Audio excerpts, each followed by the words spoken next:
Namaste students. So in the last class we have already studied about the limitations of the design of electrical machines. So there were 9 points. So these 9 points were important in the examination point of view. That means explain about the limitations of the design. That will be the question. So next, continuing the chapter. So next we have to study about the electrical conducting materials. What is meant by conducting material? The materials which allows the flow of current to flow through it, correct, which is forming the less resistance, correct.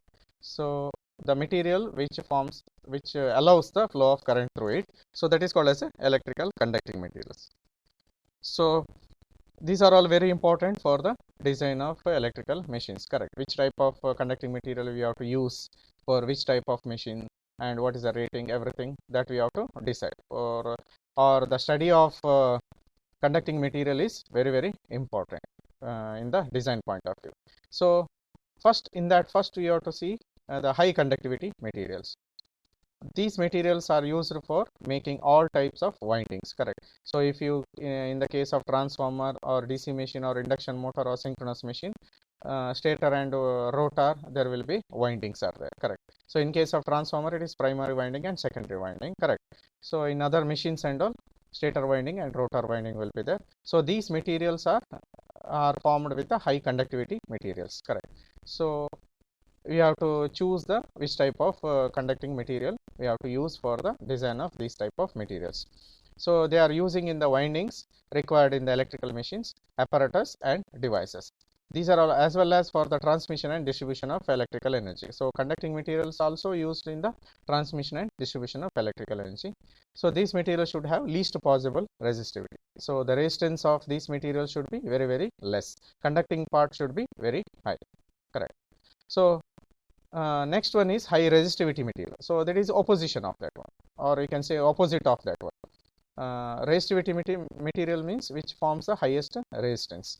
So these materials are used for making resistances, correct. So resistance are also used in the design of electrical machines or in the transformer, correct. Some part of the machines should have high resistance, and some part of the machine should withstand the heating, correct. Heating devices, they are also used in the heating devices.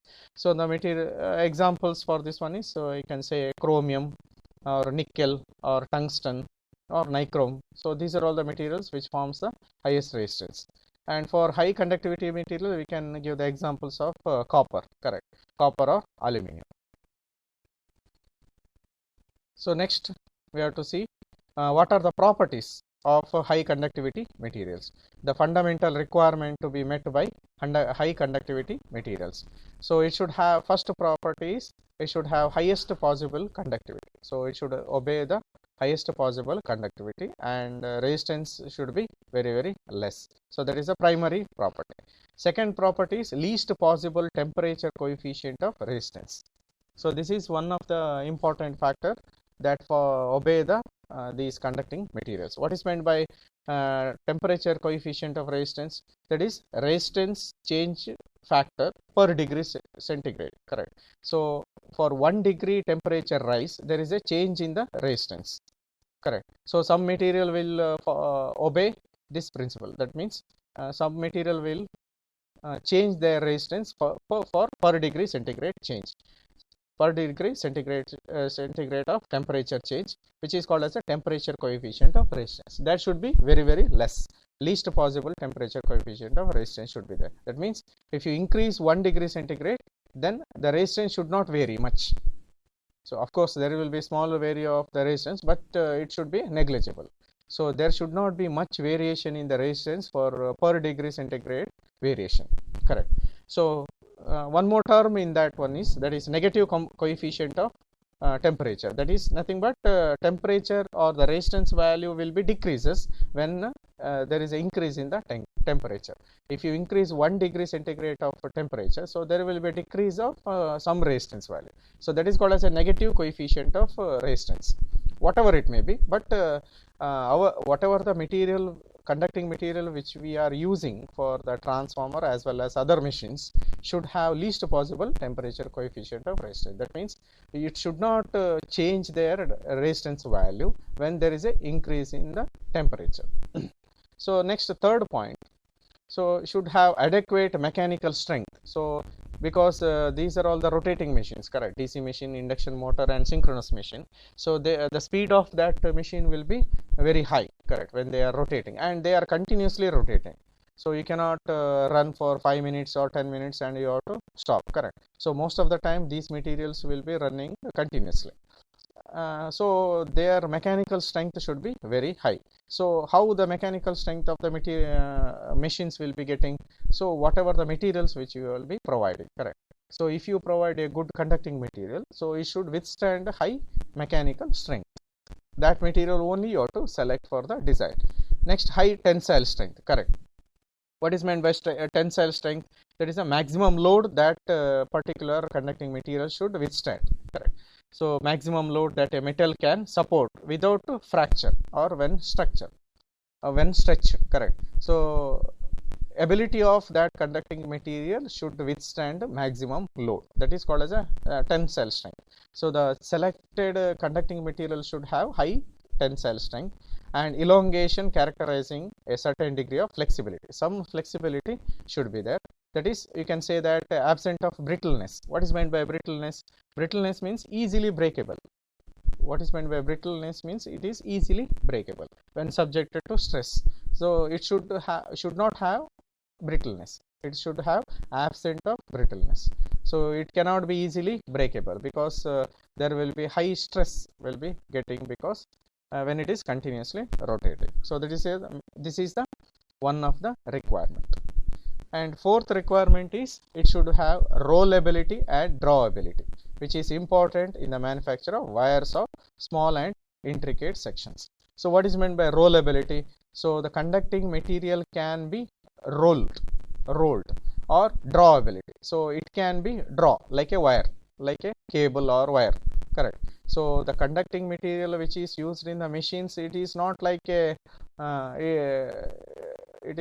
open. It should be easily be bendable, correct? We can bend easily and we can draw it like a wire. We are providing the windings. It's like it should be capable of to make a winding shape, correct? And rollability. So you can make it as easily rollable. So that is a very important property for a conducting material. Or you can say that it's one more word is malleable and ductile, correct?